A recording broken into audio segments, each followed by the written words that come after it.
টেলিযোগাযোগ নিয়ন্ত্রক সংস্থা বিটিআরসি হিসেবে দেশে বর্তমানে মোবাইল ব্যবহারকারীর সংখ্যা প্রায় 12 কোটি 20 লাখ, আর মোবাইলে ইন্টারনেট ব্যবহারকারীর সংখ্যা 4 কোটির বেশি।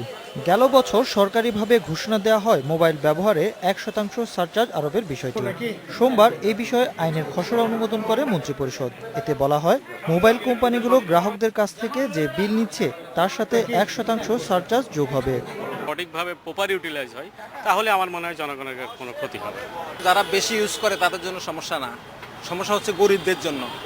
মোবাইল অপারেটররা বলছে, সারচার্জ আরোপের ফলে আগামী 5 বছরে গ্রাহক বৃদ্ধির হার কমার পাশাপাশি কমবে এই খাতের রাজস্ব।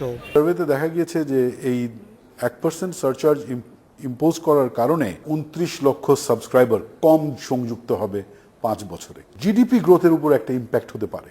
সেই GDP growth $355 million GDP growth কম হবে। তবে বিটিআরসি বলছে 1% সারচার্জ তেমন প্রভাব পড়বে না গ্রাহকদের উপর।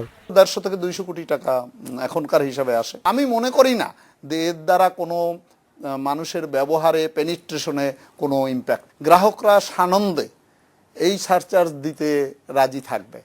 সংসদে আইন পাশ হওয়ার পর কার্যকর হবে সারচার্জের নতুন এই নিয়ম। Ashraf Alam, independent news, Dhaka.